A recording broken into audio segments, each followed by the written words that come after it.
Hey guys, what's going on? Inception here, and today I'm going to be talking about the FIFA 17 demo, my first impressions of the gameplay in the game. My first impressions so far, guys, is that it's actually a pretty decent game. I think that the passing and the dribbling is really nice in the game.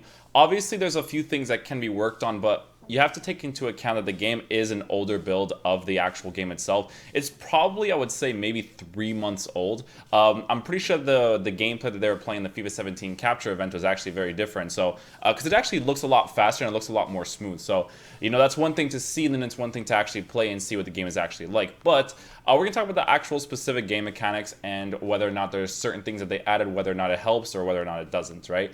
There's a few things with the passing that I want to explain. I think the Y passes are absolutely brilliant nowadays. I think that it's really nice that you can actually use a threaded through ball to determine whether you want your ball to be closer to you or farther than you. And with the threaded through balls, you can make them go farther. So it actually is really nice because the Y pass by itself, when you don't use RB or R1 on the PlayStation, is actually really accurate, and it's very nice if you want to do layoff passes and just create really nice passing plays. I love the attacking AI in the game. That's one of the new things that they always talked about as well. It is actually noticeable. It's not one of those things that they make a trailer out of and it's like, oh, it's not really that noticeable. No, it's very noticeable. The AI, the attacking AI is brilliant. They move really well.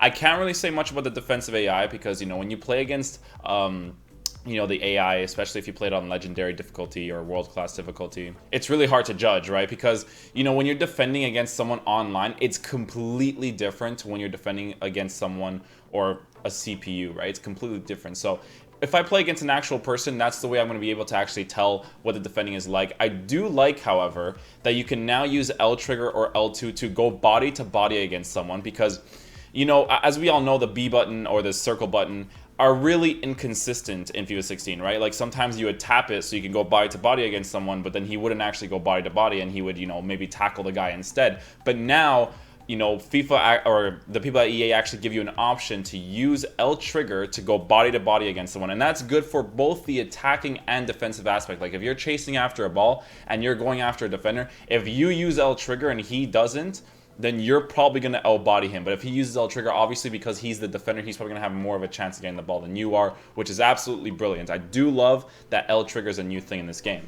We're going to talk about the shooting. Now, the shooting in this game is a lot more different as well.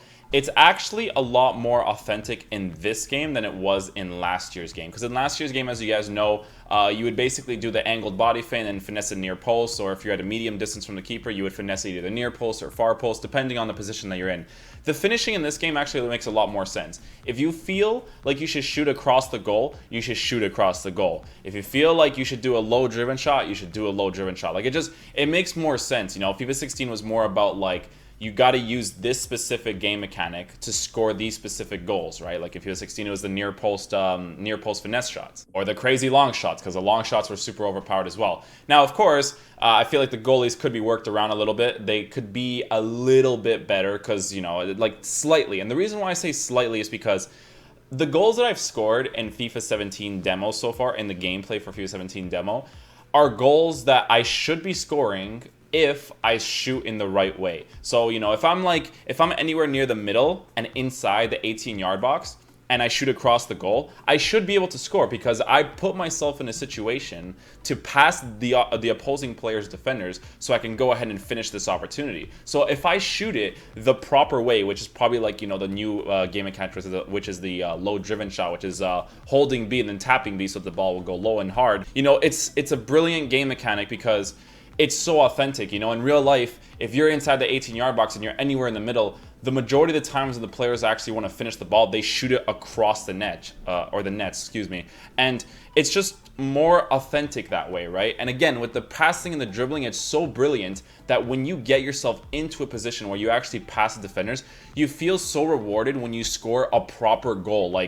If you're in a position where you should shoot far post finesse shot, or if you're in a position you should shoot across the goal, a regular power shot, when you score, it just feels more authentic because it feels more real. It's not like in FIFA 16 where, if I'm in a position that makes sense for me to shoot across the goal, it's not always going to go in because it depends on how the goalkeeper's positioned and stuff. And, goalkeepers are really overpowered from real close. So it was a little bit annoying for a video game aspect, right? So I think that it's brilliant that you can actually score from close and from a medium distance now. When I was close to the keeper, you know, the way that they dive in a certain way where they're kind of like bending their body backwards. So if you finesse it properly, so basically the way that you score when you're close to the goalkeepers is like you hold RB and then you'll tap it, and it'll kind of pass them on the left or right side if you're angled yourself, which I think is absolutely brilliant, right?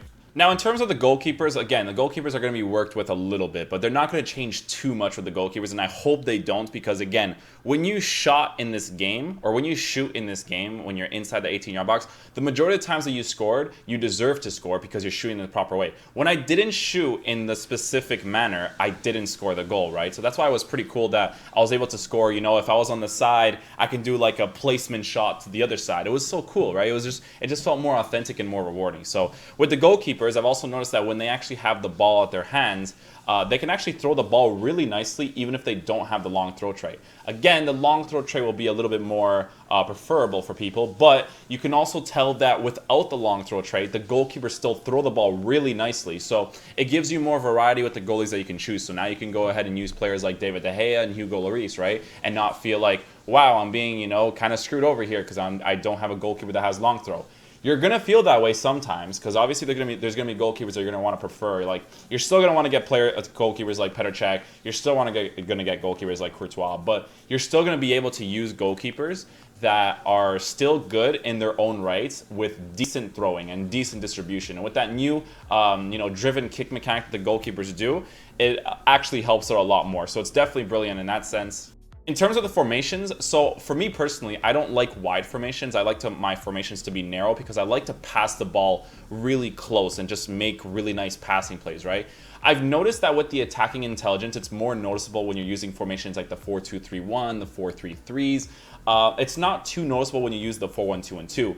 And if you guys like wide formations, you're definitely going to love this game because crossing is a little bit more relevant nowadays, and wing play is more relevant nowadays because of the fact that, you know, the certain runs that the players make inside the box, outside the box are brilliant because of the attacking AI is so nice in this game that it's just really nice.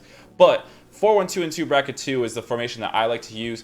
Even if the AI themselves don't actually make these attacking runs, I still like to pass in between my players and I can still make the runs myself because you can also use LB and RB to either make a run or tell your players to come closer. So if you hold RB, a player will come closer to you. If you hold LB, a player will start making a run. So it's definitely brilliant in that sense where you have more attacking options with your controller itself, which I think is very brilliant.